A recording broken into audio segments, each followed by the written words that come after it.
하브루타라는 유대인의 교육 방식이 있습니다. 하브루타. 나이, 계급, 성별에 관계없이 두 명이 짝을 지어서 서로 논쟁을 하는 거예요. 논쟁을 하면서 거기서 어떤 답을 찾아내는 겁니다. 진리를 찾아내는 교육 방식을 하브루타 교육이다 이렇게 얘기하는데, 유대교의 경전이 탈무드, 이거를 공부할 때 사용하는 방법이지만 이스라엘의 모든 교육 과정에 적용이 되고 있습니다.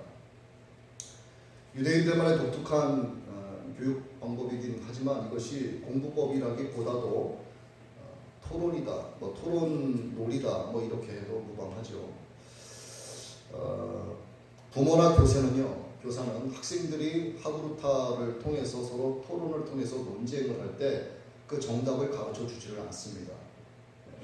그 학생들끼리 그 답을 찾아내는 거예요. 그래서 부담 없이 질문할 수 있는 환경도 조성을 해주고 토론을 하면서 스스로 답을 찾을 수 있도록 유도해주는 역할만 선생님이 해줄 뿐입니다. 이것이 하브루타 방식이죠.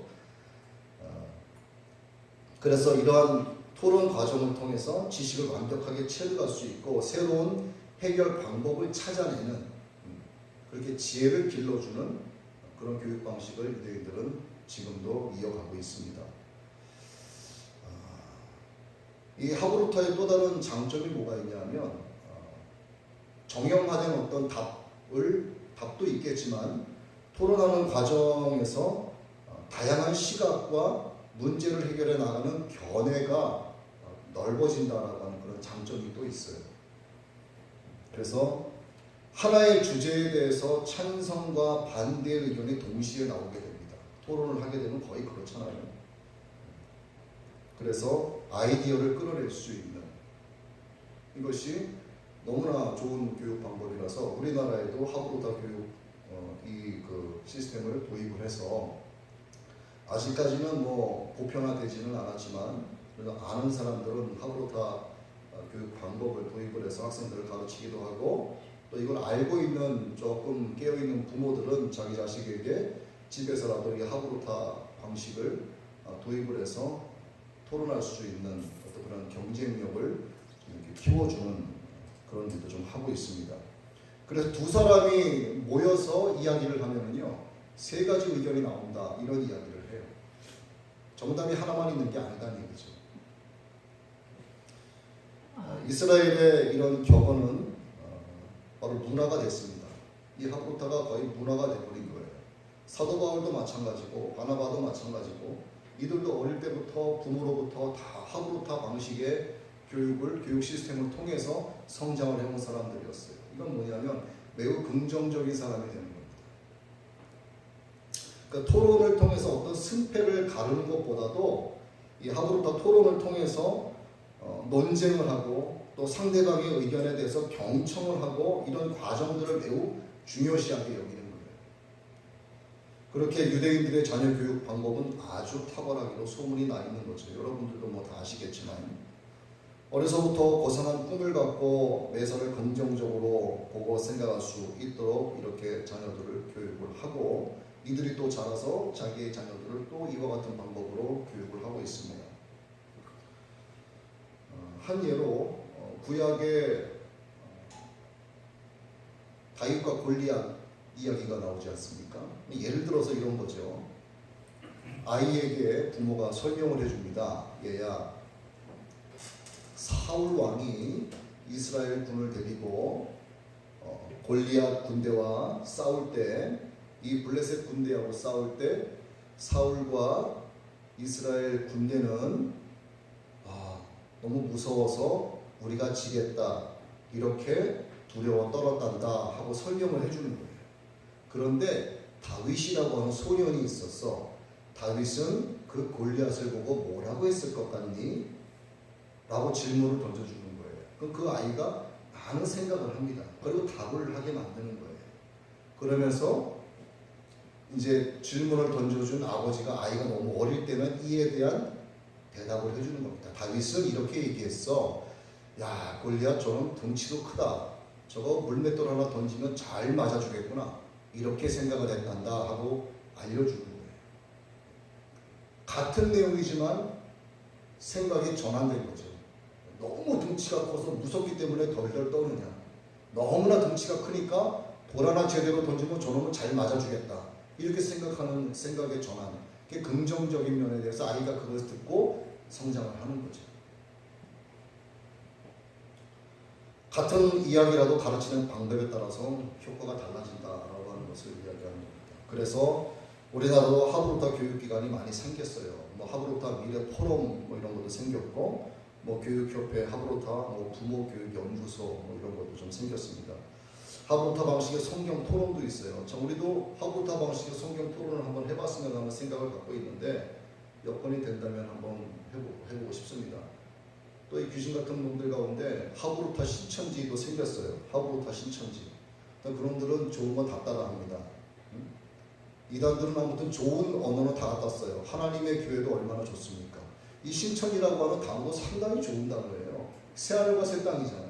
그놈들이 갖다 쓴단 말이에요. 우리는 이런 것을 찾아오는 회복이 좀 필요해요. 자, 제가 이 하브루타에 관한 이야기를 한 이유가 있겠죠. 사도 바울은 복음을 전하면서 동족들로부터 엄청난 핍박을 받았습니다. 뭐 돌에 맞아서 죽을 뻔도 하고 태장도 맞고 뭐 하여튼 죽을 고비를 한두 번 넘긴 게 아니었어요. 그런데 사도 바울의 생각은 변함이 없었어요. 나를 저렇게 모질게 구는 저 유대인들도 하나님께서 은혜를 베풀어 주시면 반드시 저들도 구원받을 거야 라고 하는 긍정적인 믿음이 사도 바울에게 있었다라고 하는 겁니다. 당연히 바울도 베냐민 지파였죠. 얼마나 좋은 가문에서 교육을 받았습니까? 수제였죠. 그도 아마 하브루타 교육을 받으면서 긍정적인 마인드를 갖고 성장을 했을 거라고 보는 겁니다. 많은 제자들 가운데 바나바도 역시나 그랬어요. 아무튼 예수를 거부하며 핍박하는 자기 동족들 앞에서 조금도 절망하지 않는 모습을 바울을 통해서 우리가 볼 수가 있다 이 말이죠. 자기 동족의 구원 문제에 대해서만큼은 어떤 일이 있어도 낙관해야 된다라고 하는 생각을 사도 바울은 가지고 있었어요. 그래서 그는 1절에서 자기의 심정을 토로합니다. 그러므로 내가 말하노니 하나님이 자기 백성을 버리셨느냐? 그럴 수 없다 이거죠. 겉을 보기에는 소망이 없는 것 같지만 하나님께서 자기 백성을 절대로 버리지 않으신다. 그런 긍정적인 믿음이 있었어요. 왜? 사도 바울이 왜 그렇게 긍정적인 마음을 가지고 있느냐? 그 교육 때문에? 아닙니다. 왜 자기가 자기 백성에 대해서 그렇게 긍정적인 마음을 가지고 있었느냐에 대해서 두 가지 사실을 들고 그 근거를 제시하고 있는 거예요. 그 첫 번째 근거가 뭐냐면 바로 내가 구원받았다라고 이야기하는 겁니다. 순수 아브라함의 혈통을 갖고 태어난 사람 중에서 나만큼 예수를 핍박한 사람이 어디 있었어? 나만큼 예수 믿는 사람을 잡으러 가는 놈이 어디 있었어? 나보다 예수 핍박하는데 열심히 사람이 어디 있었어? 그런데 하나님이 나를 구원하시고 하나님의 종으로 세우셨어. 나를 봐봐. 너희들도 구원받을 수 있다고 해서 자기 자신을 근거로 하나 사실을 제시하는 거예요. 또 하나의 사실적 근거는 구약시대에 있었던 사건을 인용해서 말을 하는 거예요. 이스라엘 역사를 보면 그들이 국가적으로 하나님을 떠나서 버림받았던 때가 너무나 많이 있었어요. 그 중에서 엘리야 선지자가 활약을 하고 있었던 아합 왕 시대, 이때가 아마도 가장 타락한 때가 아니었나라고 생각을 합니다. 당시 이스라엘 모든 백성들은요, 그 아합 그 왕의 유혹을 받아서 바알과 아세라 신상을 섬기는 그쪽으로 많이 돌아갔죠. 그 타락의 길을 걷고 있었습니다. 엘리야가 쳐다보니까 자기 동족 가운데서 자기처럼 신앙을 지키고 하나님 말을 바라보는 사람이 단 한 사람도 없었어요. 그러자 너무나 절망한 엘리야가 하나님께 부르짖어서 이렇게 기도합니다. 주여, 저희가 주의 선지자들을 죽였으며 주의 제단들을 헐어버렸고 나만 남았는데 내 목숨도 찬나이다. 얼마나 절망 가운데 호소했는지 모르죠. 그때 엘리야의 기도를 들으신 하나님께서 놀라운 대답을 엘리야에게 해주고 계십니다. 이것을 바울이 인용해서 이야기하는 거예요. 내가 나를 위하여 바알에게 무릎을 꿇지 아니한 사람 7,000명을 남겨두었다 라고 낙담하고 절망하고 있는 엘리야에게 하나님이 말씀해 주시는 거예요. 이 장면을 영화로 본다라고 생각하고 한번 상상을 해보세요. 하나님께서 심각하게 말씀하셨을까요? 아니면 좀 이렇게 웃으시면서 걱정하지 말어 이렇게 말씀하셨을까요? 걱정하지 말거라. 내가 나를 위하여 우상에게 절하지 아니한 내 백성 7천을 남겨두었다라고 엘리야에게 말씀해 주시는 거예요. 엘리야가 이 얘기를 듣고 얼마나 기뻐했겠습니까? 자기 혼자 남은 줄 알았더니 7천이 남아있다라고 말씀하신 거예요. 그리고 5장에서 바울은 엘리야 선지자의 이야기를 예를 들면서 이렇게 말하는 거예요. 그런즉 이제도 이와 같이 이제도 은혜로 택하심을 따라 남은 자가 있느니라. 구약의 하나님은 구약의 하나님으로 끝나는 게 아니고 지금 그 하나님이 오늘 우리의 하나님이라 이 말이에요. 엘리야 시대에 아합한테 절하지 와방한테 절하지 아니한 하나님의 사람 7,000명을 남겨둔 것처럼 이와 같이 이제도 하나님의 은혜를 따라 남은 자를 우리에게 하나님께서 예배해 주신 줄 믿는다라고 바울이 긍정적인 믿음으로 이야기하고 있는 모습입니다. 예수 믿는 자들 핍박하던 유대 백성들 중에 하나님의 남겨놓으신 자들이 반드시 있을 거야 라고 바울은 믿고 있었어요. 그렇게 믿는 이유가 바로 6절입니다. 사람이 만일 은혜로 될 것이면 행위로 말미암지 않으니 그렇지 않으면 은혜가 은혜되지 못하느니라 하고 그 이유를 말합니다. 자, 사람이 선을 행하는 것으로 하나님의 남겨진 자가 된다면 기대할 바 없다는 얘기예요. 사람이 선을 해봐야 뭐 얼마나 하겠습니까? 뭐 기대할 바가 없다는 얘기예요. 그러나 하나님의 사람의 선이 아닌 하나님의 은혜로 남겨진 자가 되기 때문에 그분의 은혜가 떠나지 않는 한 이 백성에게도 소망이 있다라고 바울이 기분 좋게 긍정적으로 자기의 신앙처럼 고백을 하고 있는 거예요. 그래서 지금은 예수 믿는 동족이 보이지 않아서 참담해 보이지만 그래도 이 가운데 하나님의 은혜가 정말 도도하게 흐르고 있다라고 하는 것을 사도 바울은 굳게 믿고 있었던 거예요. 이것이 오늘 우리가 읽은 본문의 내용입니다. 여기서 남은 자가 나오죠. 남은 자. 제가 계속 뭐 주일 예배 때도 그렇고 다른 목요 예배 때도 그렇고 남은 자에 대한 말씀을 거듭 드린 바가 있어요. 어느 쪽에 남느냐가 중요한 거죠. 하나님의 도도하게 흐르는 은혜 가운데 남는 자가 되어야 되느냐 아니면 선택에서 벗어난 자들 가운데 남는 자가 되어야 되겠느냐라고 하는 것입니다. 우리는 오늘 여기서 하나님을 찬양하고 하나님의 말씀을 듣는 귀를 통하여서 하나님의 말씀을 청정하고 있지만 우리도 잠시만 영적인 한눈을 팔면은 재해진 쪽으로 갈 수밖에 없는 인생이 되는 거예요. 그래서 깨어 있어야 되는 것입니다. 이 남은 자라고 하는 것은 오늘 우리에게 아주 중요한 진리를 가르쳐 줍니다. 여러분 이 말씀을 잘 들으셔야 되는 거예요. 어느 민족이든 국가든 말이죠. 민족 단위, 국가 단위로 구원받은 사례는 역사상 한 번도 없었습니다. 맞죠? 이스라엘 민족이라고 민족 단위로 구원받았습니까? 절대 그런 건 없어요. 구원은 개인입니다. 이거를 교회로 한번 와보자고요. 한 교회 성도가 전부 구원받을 수 있을까요? 절대 안 됩니다.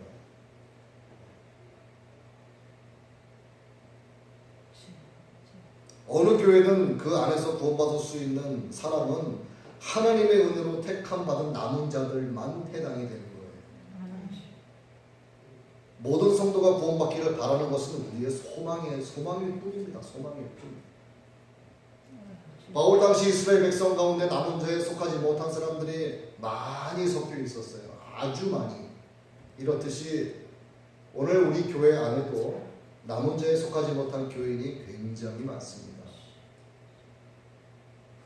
그들은 하나님의 은혜로 택함 받은 데서 재해진 자들이기 때문에 그런 거예요. 교회를 다니면 택함 받는 건 아닙니까? 아닙니다. 대답은 분명 아닐 수 있다. 아니에요. 교회 공동체든 예배 공동체든 목사의 가정이든 공동체 단위로 구원이 절대 임하지 않습니다. 구원은 어디까지나 개인적이라고 단체가 아니에요. 단체 구원은 없습니다. 이 사실은 성경 여러 곳에서 기록이 많이 되어 있죠. 주의 이름을 부르는 복음 공동체는 주의 이름을 부르는 교회 단체는 구원을 얻으리라. 이런 말씀이 있습니까? 없어요. 주의 이름을 부르는 자는 이렇게 나와 있습니다. 개인인 거예요. 어느 공동체든지 예수 믿으면 멸망하지 않고 구원을 얻으리라 있습니까? 없습니다. 누구든지입니다. 누구든지 개개인을 가리키는 거예요. 구원에 관한 하나님의 말씀의 기록은 모두가 개인적인 관계로 설정되어 있다고 하는 것 여러분 꼭 기억하세요. 그런데 우리가 배워야 될 것은 사도 바울처럼 아직 예수를 믿지 않는 사람들에 대해서 긍정적인 시각을 가져야 되는 거예요. 우리가 하나님의 은혜로 택함받은 자들 가운데 남은 자로서 우리가 지금 하나님께 예배를 올려드리고 있지만 이 세상에 여기만 해도 보세요. 한번 이 골목만 해도 한번 보시자고요. 얼마나 해가 지지도 않은 시각인데도 들어가서 한장 꺾고 있는 사람들이 얼마나 많습니까? 그들은 하나님의 은혜가 임하지 않아서 저러고 있을까? 저들 가운데도 분명히 예수 그리스도를 믿는 분들이 있을 거란 말이죠. 그러나 그들 마음 가운데 하나님의 말씀이 살아있지 않기 때문에 그들 마음 가운데 있는 하나님의 말씀은 죽은 말씀이 되는 거예요. 생명력이 있고 운동력이 있는 말씀이 아닌 것입니다. 그러나 우리는 사도 바울처럼 예수 믿지 않는 사람들을 향해서 주님과 관계 있는 성도가 아닌 그저 교회만 왔다 갔다 하는 교인들에게 긍정적인 시각을 갖고 다가가고 접근해서 복음을 증거하고 전해야 된다고 하는 겁니다.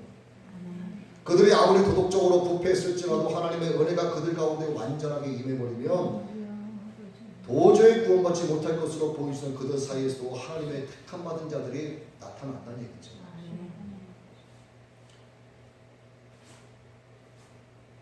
지난 한 주간 동안 하나님의 은혜 가운데 하노이에 가서 일을 보고 왔습니다. 베트남은 다른 동남아도 마찬가지겠지만 호텔이 됐든 식당이 됐든 또는 무슨 상품을 파는 어떤 가게가 됐든 들어가면 입구 쪽에 그 계산하는 그 카운터 옆에 조그마한 신상을 이렇게 만들어놔요. 그리고 거기에 뭐 과자도 쌓아놓고 빵도 쌓아놓고 쌀도 밥도 갖다 놓고 물도 갖다 놓고 이것저것 다 갖다 놓고 담배도 쌓아놓고 그래요. 그리고 이렇게 이거 향 있죠? 그거 향 이거를 꼽아서 불을 붙이고 이렇게 향을 이렇게 해. 그 다음에 주인이 거기서 합장을 하고 절을 한 2번 합니다. 아침에 한 번 하고요, 점심에 한 번 하고 저녁에도 하고. 이것은 그들의 일상인 거예요. 그게 아무렇지도 않은 겁니다. 그들에게. 그런데 그들 가운데에도 하나님의 은혜가 흐르면 그들 가운데에도 하나님의 택함받은 자들이 나타날 수 있다고 하는 거예요. 우리는 이런 긍정적인 생각을 갖고 전도에 힘써야 합니다. 그래서 여러분 로마서 10장 14절의 말씀 우리가 지난주에 나누었던 이 말씀을 여러분 꼭 기억하셔야 되는 겁니다. 그런즉 그들이 믿지 아니하는 일을 어찌 부르리요? 듣지도 못한 일을 어찌 믿으리요? 전파하는 자가 없이 어찌 들으리요? 거꾸로 한번 해보자고요. 전도하지 않으면은 믿을 수가 없는 거예요. 그들이 믿지 않으니까 예수님의 이름을 부를 수가 없는 거예요. 결국은 뭡니까? 전도해야 된다 그 말입니다. 아무리 세상이 어둡고 혼탁해도요, 모두가 바알과 아세라상 앞에서 절을 하는 것처럼 보여도 모두가 밥상에 목숨 거는 것처럼 보입니다. 모두가 밥상 앞에 목숨 거는 것처럼 보인다는 얘기예요. 반드시 그들 가운데 하나님이 남겨놓으신 7,000명이 그 가운데 있다는 얘기입니다. 여러분 북한의 그 마귀 정권 가운데서도요, 주체 사상에 무릎 꿇지 않은 사람들이 꽤 있겠지요. 지하교회가 있지 않습니까? 그 북한에도 하나님이 남겨놓으신 7,000명이 있는 거예요. 이 7,000명 꼭 7,000명이 아니고 상징적으로 말씀드리는 겁니다. 우리나라는 마찬가지 복음으로 일어선 나라입니다. 복음의 강국으로 불려던 이 나라가 지금 정치, 경제, 사회, 문화, 도덕적으로 타락해서 오히려 정말 미전도 종족화가 되어가고 나라가 되어가고 있어요. 그러나 이 나라에 진리의 말씀을 사모하고 하나님의 진리의 말씀만을 선포하고 또 진리의 복음만을 전도하는 하나님의 남겨두신 7,000명이 있다고 하는 사실이 있습니다. 그렇기 때문에 이 나라는 그냥 망하지 않습니다. 절대로. 이 땅의 교회가 7,000명이고요. 이 땅에 기도하는 자들이 7,000명이고 이 시간 예배하는 여러분들이 7,000명에 속하는 거예요. 엘리야 시대 아하방의 정권이 하루아침에 무너졌죠. 북한의 독재 정권도 어느 순간에 하루아침에 안개처럼 사라지게 될 것입니다. 그리고 그때가 되면 남은 자 7,000명이 큰 소리로 할렐루야 하나님을 찬양할 때가 반드시 오게 될 거예요.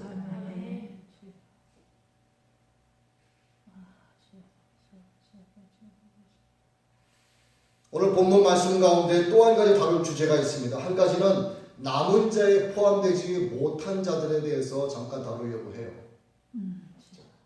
끝까지 예수 안 믿는 자들은 어떻게 되느냐 하는 것입니다. 바울은 이 문제를 갖고 7절에서 이야기합니다. 그런즉 어떠하니요 이스라엘이 구하는 것을 얻지 못하고 오직 택하심을 입은 자가 얻었고 그 남은 자들은 완악하여졌느니라.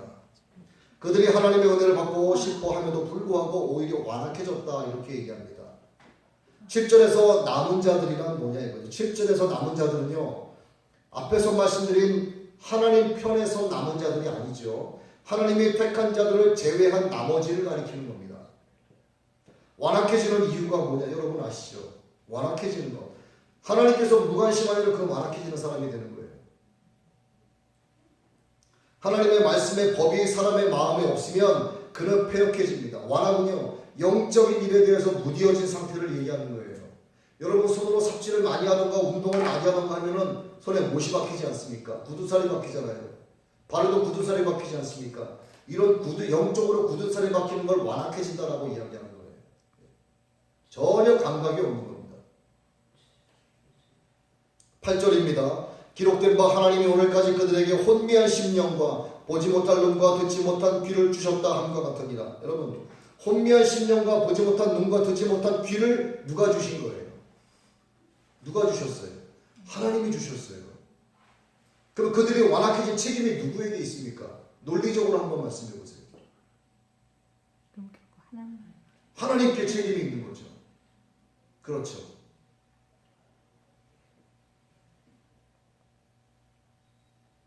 이 말씀을 주의 깊게 여러분 생각하시면서 7절 말씀을 한번 다시 보세요. 자, 그런즉 어떠하냐 이스라엘이 구하는 그것을 얻지 못하고 오직 택하심을 입은 자가 얻었고 그 남은 자들은 우둔하여졌느니라. 자, 이스라엘이 말이죠 얻고 싶어서 하나님께 구했다라고 이야기하죠.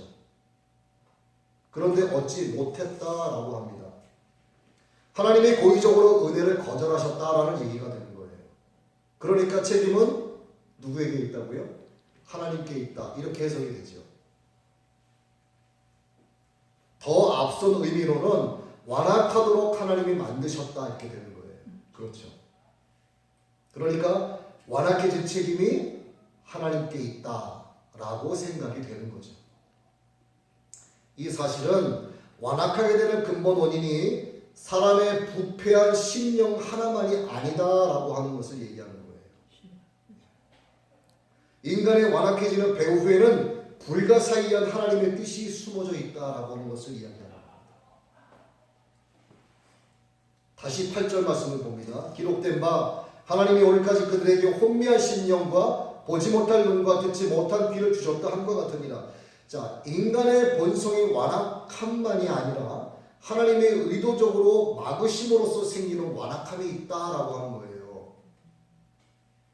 믿음이 있는 우리로서도 조금 이해하기 어려운 부분일 수 있습니다. 이것이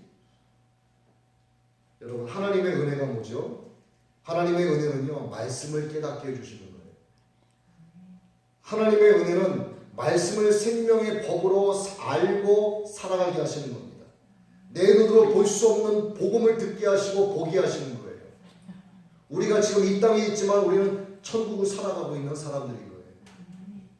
이것이 바로 하나님의 은혜로 사는 자들입니다. 그런데 놀랍게도 하나님은 이러한 사람에게 근데 이와 같은 은혜 때문에 예수님의 십자가를 우리가 보게 되는 거죠. 예수님의 영광스러운 부활의 메시지를 듣는 귀가 우리에게 열렸기 때문에 지금 하나님의 말씀을 듣고 있는 거예요.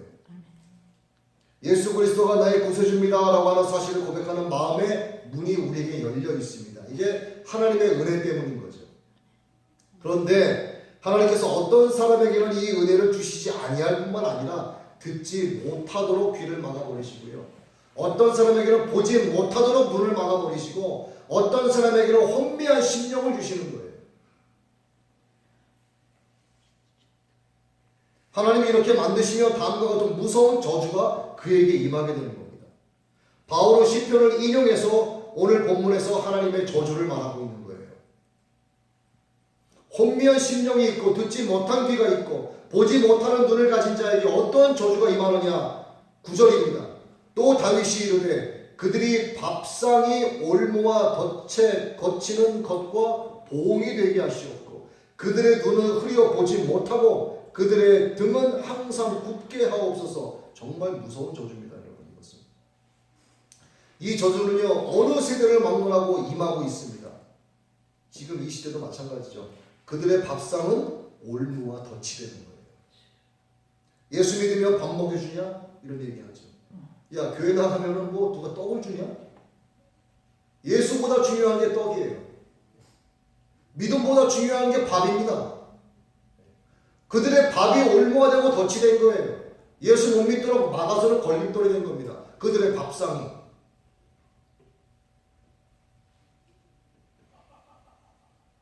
밥상이란 사람들이 밤낮없이 추구하는 육적인 관심사를 가리키는 상징적인 말인 거죠.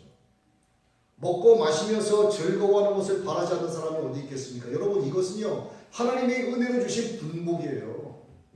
먹고 마시고 즐거워하는 것은, 쉼을 누리는 것은 하나님이 주신 은혜입니다. 은혜의 선물인 거예요. 이것이. 이게 나쁜 게 아니에요. 그것만을 위하여 살면 문제가 되는 거죠. 먹고 마시고 즐기는 데 빠져 사는 생활 자체가 죽음의 길로 빠지게 하는 덫이 될 수 있다라고 하는 것입니다. 먹고 마시고 즐기는 것을 한마디로 말씀드리면 쾌락이에요. 쾌락을 누릴 수 있는 부유한 환경이 결국은 멸망을 자초하는 불행의 덫이 되고 올무가 된다라고 하는 것을 밥상으로 표현한 겁니다. 실컷 독방석에 앉아서 상다리가 부러지도록 차려놓은 밥상이 복이 아닌 저주라 이 말입니다. 기도하는 어머니가 있습니다. 그 아들이 사업이 잘 돼서 돈을 많이 벌었고요. 거의 준 재벌까지 갔습니다.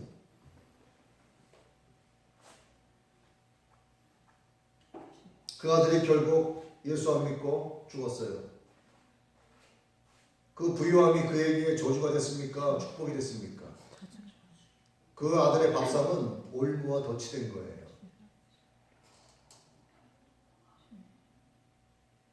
지금 우리 세대도 마찬가지예요. 우리나라에도 재벌도 많습니다. 돈 가진 사람들이 굉장히 많이 있죠. 그들 가운데도 어쩌면 그것이 지금 저주로 임한 사람들이 부직일 수 있어요. 그들 가운데도 그 돈이 없고 쫄딱 망해서 거지가 되면 그들이 어쩌면 하나님 앞에 나올 수도 있습니다. 왜? 올무와 덫이 없어졌기 때문에. 저도 사실은 그런 사람의 하나였죠. 저도 제 밥상이 올무와 덫이었습니다. 하나님께서 그거를 제해버려 주시니까 올무와 덫이 없어져 버리니까 하나님 앞에 나오게 되는 거예요. 그러니 하나님께 선택받은 7,000명에 속한 자가 된 거죠. 그러니 얼마나 기쁘고 감사합니까? 아멘. 과거 교회 지도자들 가운데는요 부와 건강신학이라고 하는 것을 가르치고 다니는 목사님들이 좀 계셨어요. 돈 잘 벌고 건강해서 장수하면 그것이 예수 잘 믿는 자들이 얻는 복이다. 이렇게 가르치는 겁니다. 이것이 틀렸다라고 말씀드리는 게 아니에요. 하나님은 전인구원의 축복을 우리에게 주시기를 원하고 계십니다. 그 말씀이 있죠. 내 영혼이 잘된 것 같이 내가 범사에 잘되고 강건하기를 내가 간구한다. 예수 잘 믿고 모든 목적과 동기가 예수 그리스도 십자가 복음이 되면 내 영혼이 잘 되는 거예요. 왜? 하나님의 말씀이 내 안에서 살아 움직이기 때문에 생명력이 있고 운동력이 있는 말씀이 되는 거예요. 그러니까 내 모든 중심은 예수님이 되는 겁니다. 그러다 보니 내가 가는 곳마다 하나님이 복을 주실 수밖에 없는 거죠. 왜? 이걸 통해 복을 주시면 이걸 또 복음을 위해서 심으니까. 저거 하다가 하나님께서 내게 복을 주시면 복 주신 그것으로 또다시 복음의 씨앗이 되게끔 심으니까 하나님도 기뻐하시는 거예요. 내 영혼이 잘 되면 내가 잘 되고 강건하고 범사에 잘 되는 것 내가 너에게 주고 싶은 것이다라고 주님이 강구한다라고 말씀하신 거예요. 이게 나쁜 건 아닙니다. 하지만 그것이 전부가 되어서는 안 된다라고 하는 거죠. 잘 차려진 밥상이 예수 믿는 사람들에게 올무가 될 수 있는 밥상이라면 하물며 예수 잘 믿는 사람에게 잘 차려진 밥상이 계속 왔을 때 예수 믿는 사람에게도 그 밥상이 올무가 될 수 있어요. 그러면 예수 믿지 않는 세상 사람들에게 밥상은 어떻겠냐 이거죠. 말할 이유도 없습니다. 먹고 마시는 그 밥상이 그들의 하나님이 되는 거예요. 그들에게는 차라리 초라한 밥상이 복이 될 수 있는 것입니다. 여러분 교회 나오라고 하면 자꾸 핑계를 내죠. 교회 나와도 머릿속으로는 세상 즐길 거리를 생각하는 사람들이 있습니다. 신앙생활을 하는 건지 교회를 그냥 다니는 건지는 잘 모르겠어요. 그런데 정말 이상한 게 있어요. 그들 가운데 정말 잘 되는 사람들이 많아요. 돈도 잘 벌어요. 그런데 그들의 신앙생활을 하는 거 보면 정말 형편이 없습니다.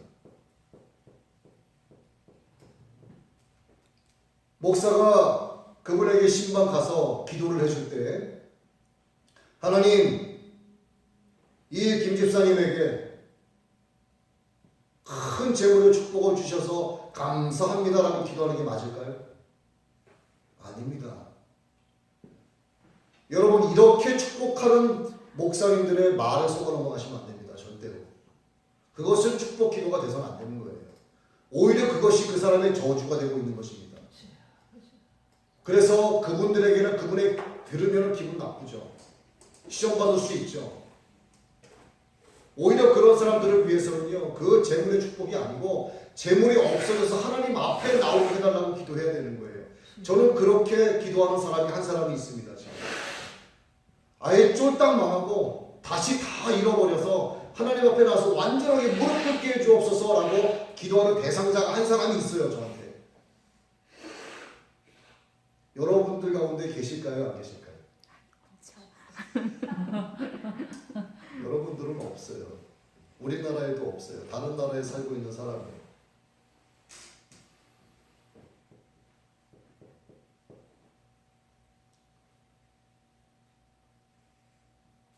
성경적으로 봤을 때 그렇게 밥상이 상다리가 부러질 정도로 축복이 아닌 그러한 가운데 살아가는 사람들, 이것은 성경적으로 봤을 때 감사할 문제는 아닌 겁니다. 절대로.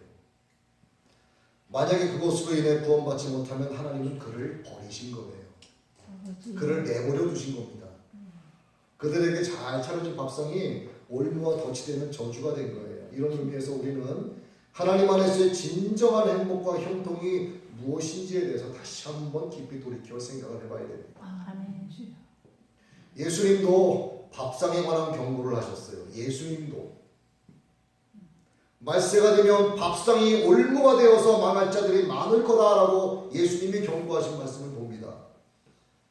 마태복음 24장 38, 39절인데 홍수전에 노아가 방주에 들어가던 날까지 사람들이 먹고 마시고 장가들고 시집가고 있으면서 홍수가 나서 저희를 다 멸하기까지 깨닫지 못하였으니 먹고 마시고 장가가고 시집가는 게 뭐예요? 그들의 밥상인 겁니다.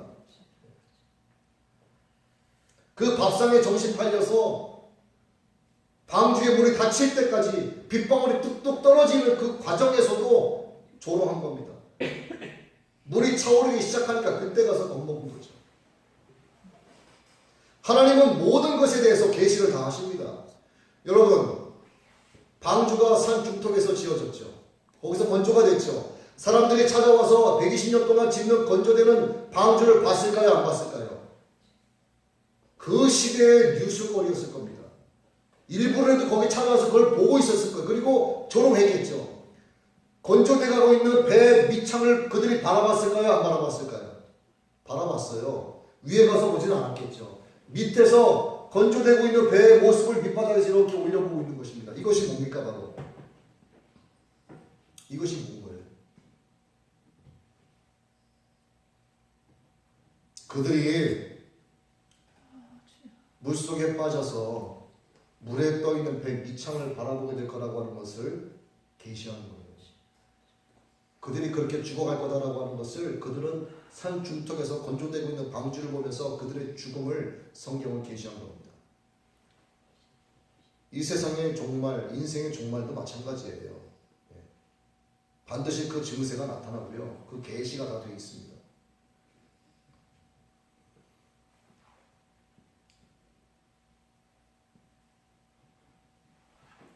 자, 그런데 여기서 세상적인 논리를 적용하자면 하나님께서 은혜를 주시지 않아서 완악하게 되고 그래서 구원받지 못한 사람들이 있다면 그 책임은 하나님이 져야 마땅하다라고 하는 결론이 나온다 이 말이죠. 조금 전에도 우리가 이 이야기를 나누었죠. 그런데 말이죠, 그렇지 않습니다. 그 책임은 완악해서 믿지 아니한 그 사람이 져야 되는 거예요. 하나님이 은혜를 안 주셔서 그랬다는 변명은 통할 수가 없는 겁니다. 이런 예를 들면 여러분들이 조금 이해하실지 몰라요. 어떤 사람이 자기 친구가 자꾸 자기를 불러냅니다. 늦은 시간에.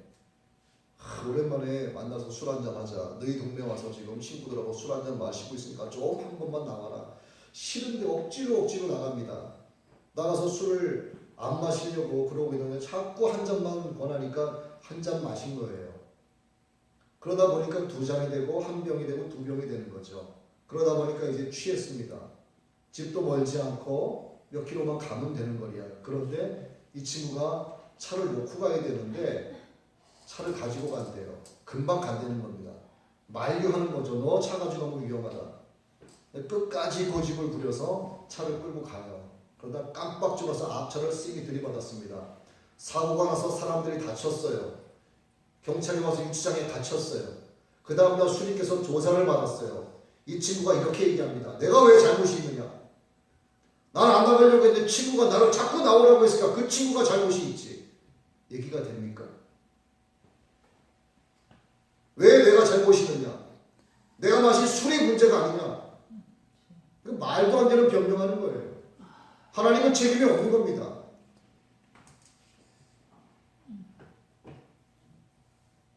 마찬가지로 우리가 구원받지 못한 책임을 하나님께 돌리면 이러니 저러니 변명할 수 없는 거라 이 말이죠. 구원받지 못한 책임은요 전적으로 자기가 책임져야 됩니다. 그것은.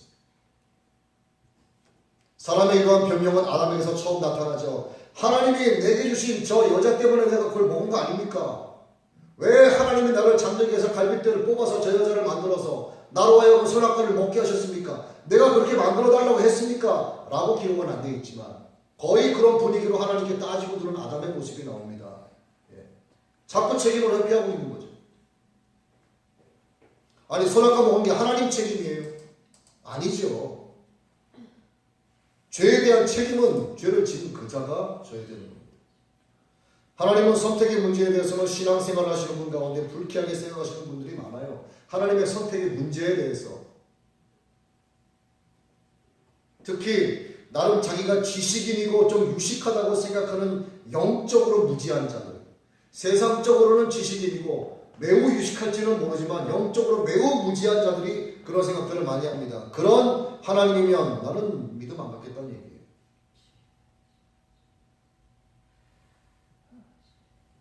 그런 사람들은 자기 스스로가 논리적인 모순에 빠져 있습니다. 그들은 하나님이 사람의 마음을 완악하게 하셔서 구원받지 못하게 하셨다는 말씀에는 불쾌감을 갖게 돼요. 그러나 하나님이 당신을 너무나 사랑하십니다. 당신은 창세전부터 하나님께 택함받은 특별한 사람입니다. 라고 이야기하면 좋아합니다.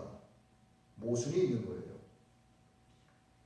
내가 선택을 받았다라고 하는 것은요. 누군가가 선택받지 못한 자가 있다라고 하는 걸 뜻합니다. 맞죠? 그래야지만 선택받았다라고 하는 것에 의미가 부여되는 거예요. 선택받지 못한 자가 없다면 우리가 선택받았다라고 하는 그 말 자체가 의미를 잃어버리게 됩니다. 우리가 하나님의 특별한 은혜로 선택받은 남은 자가 되었다면 이와는 반대로 어떤 사람들은 버림받은 자들로 남아있다가 되는 게 맞죠. 같은 뜻 다른 느낌으로 말씀을 드리면 하나님의 선택을 받은 우리 때문에 하나님의 관심권 밖에 다른 사람들이 있다라고 볼 수 있는 거예요. 하나님이 그들에게 은혜를 베푸지 아니한 것이 아니한 것이 오늘 이 자리에 있는 우리를 구원하시기 위함일 수도 있다라고 하는 겁니다. 쌍둥이 야곱과 에서 중에서 하나님이 누굴 택하셨습니까? 야곱을 택했죠. 선택받은 야곱이 하나님께 왜 형을 버렸습니까? 라고 감히 따질 수 없는 거예요. 피조물 주제에 어떻게 창조주 하나님께 따집니까? 이런 의미에서 하나님께서 누군가를 택하시고 누군가를 고의로 버리셨다는데 반발해서는 안 되는 겁니다. 그것은 논리적으로요 맞지 않습니다. 내가 예수 믿도록 하기 위해서 나에게 부드러운 마음을 주시고 하나님의 말씀을 들을 수 있는 귀를 주셨다고 한다면 버림받은 사람에게 하나님의 들을 귀를 주지 아니하신 것도 논리적으로 맞는 이야기입니다. 이건 논리적으로 잘못된 내용이 아닌 거예요. 여러분은 하나님께 선택받은 분들입니다. 믿습니까? 아멘. 그러면 하나님이 버림받은 자들이 있다라고 하는 사실을 또한 믿으셔야 됩니다. 선택되지 않은 것이 있기 때문에 선택된 것이 있는 거예요. 그래야만 선택의 의미가 성립이 됩니다.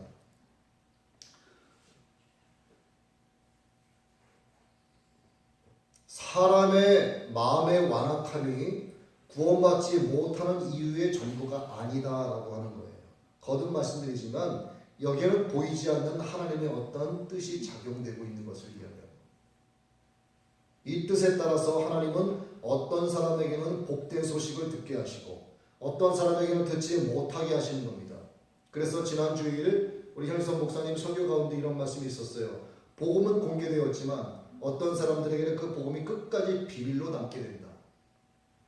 하나님께서 들을 길을 주신 자에게는 그 복음이 비밀이 아닌 거예요. 공개된 비밀이 되고 복음의 능력이 돼서 임하는 겁니다. 하지만 들을 길가 없는 자들에게는 복음의 비밀로 남는 거기 때문에 아무리 복음을 설명해도 알아듣지를 못하는 거예요. 예수님께서 전도를 하러 다니면서 자주 하신 말씀이 있습니다. 예수님께서도 하신 말씀 한번 따라합니다. 들을 귀 있는 자들은 들을지어다. 들을 귀 있는 자들은 들을지어다. 예수님이 말씀 많이 하셨죠. 들을 귀 있는 자들은 들을지어다. 주님께서 귀를 열어주지 않으시면 하나님 나라의 복된 소식을 듣지 못한다라고 하는 것을 전제하는 말씀인 겁니다. 하나님께서 그나마 여기 계신 여러분들에게 들을 귀를 주셨기 때문에 하나님의 말씀이 내 안에 들어와서 운동력이 있고 말씀을 따라 살려고 하는 거예요. 그래서 하나님의 말씀이 여러분에게 생명이 되는 것입니다. 제가 여러분에게 일어나세요 했는데 아무도 안 일어났어. 제 말이 여러분의 마음에서 살았습니까? 죽었습니까? 죽은 거예요. 제가 여러분에게 일어나세요 딱 한마디 했는데 하나씩 다 일어나기 시작해. 제 말이 여러분의 마음에서 살았습니까? 죽었습니까? 살은 거예요. 하나님의 말씀이 여러분 마음 가운데 그렇게 임해야 되는 겁니다. 그래서 하나님의 말씀을 늘 묵상해야 되는 거예요. 그래서 늘 큐티해야 되는 겁니다. 수만 명의 무리가 예수님의 설교하시는 것을 듣기 위해서 따라다닌다고 해도 그 가운데 복음을 들을 수 있는 사람은 제한되어 있다라고 하는 거예요. 들을 귀 있는 자들만 하나님의 예수님의 말씀을 듣는 겁니다. 하나님의 아들이 직접 세상에 오셔서 그 영광스러운 복음을 전하는데도 하나님이 듣도록 하신 자들만 그 복음을 들을 수 있다라고 하는 선언하시는 말씀이 바로 귀 있는 자들은 들을지어다가 되는 거예요. 하나님의 영생을 주시기로 작정한 자들은 근본 마음이 아무리 악해도 예수님을 믿게 되어 있습니다. 하나님의 진노의 그릇에 해당하는 자들은 아무리 착하게 살아도 끝까지 예수님을 믿지 않아요. 여러분 착하게 산다. 저 사람은 참 착한 사람이야 라는 이야기 하죠. 착한 기준이 있는 거예요.